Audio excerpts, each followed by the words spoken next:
You can access the entire episode now on our website, forbiddenknowledge.news, Rokfin, Rumble, and all podcast platforms. Being that stars are made up of this pure scalar energy, do you believe that there is major differences in the models of space that we're told from our mainstream academia and science? Yes, I do. I'm going to take you down this road. You've heard of the Philadelphia experiment. Oh, yeah. The Philadelphia experiment was a scalar energy experiment that was uncontrolled. It went off the rails, so to speak. Apparently, there were two Tesla coils on that, or a series of Tesla coils on that ship, the Eldridge, the U.S. battleship. Okay, and a scalar energy force field developed, and the ship became non-physical, and the sailors became non-physical. The scalar energy realm has nothing to do with the movement or agitation or alternating current with electrons. There's no electrons with scalar energy. During that experiment, the ship developed a green haze, almost like a corona around that ship. That's a sign of a scalar energy environment. The ship then teleported from Philadelphia down to Roanoke, Virginia, apparently, okay, which was a common port for the U.S. Navy. During that teleportation, apparently the ship, the battleship, and the sailors were non-physical. Now, I'm just going to demonstrate this by my two hands. If you're non-physical, two objects can interpenetrate or to merge into one another. Well, the sailors interpenetrated, merged, or could walk right through the ship. Now, that's not typical in an electromagnetic spectrum, but in a strong scalar energy spectrum, matter loses its physical rigidity. That's the best way I can describe it. And you're no longer bound by electromagnetic dimensions. You become spirit-like. And the sailors reported that they could walk through the wall of the ship. Now, after that experiment ended, some of the soldiers who were walking through the ship or found themselves interpenetrating the ship as the experiment ended, those sailors were embedded in the ship. Wow.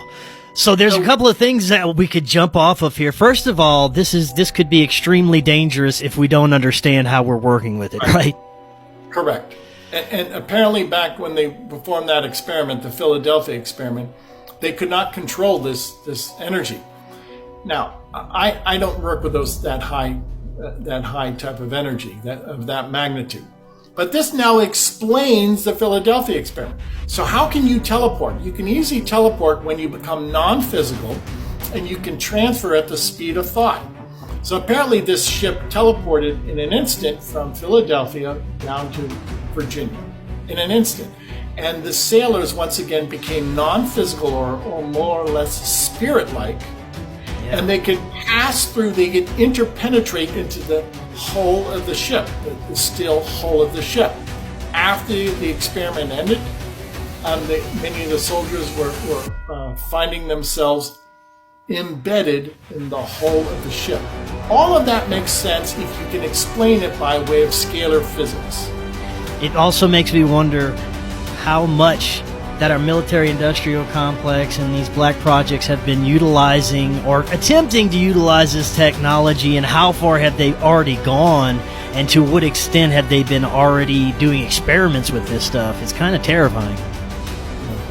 This is Tesla technology that was used during the Philadelphia experiment. Sadly, the operators did not control the scalar experiment. It went off the rails once again. I'm sure there are many people in the U.S. government that are aware of this, and this is hush-hush. This is the forbidden knowledge that we are discussing. Is there any other experiments that you've heard of where they were attempting to utilize this technology? Maybe anything more recent? I hear rumors, but I can't substantiate them. So it's hard to say. I think many people, when we're looking at this type of remote viewing, okay, whether you're calling on God or the demonic forces, nonetheless, once you're in a scalar energy paradigm, you can transcend time and space, and you can look into the future with this energy. That's very much possible. Tesla believed that this would be the the prism that we could look into the future.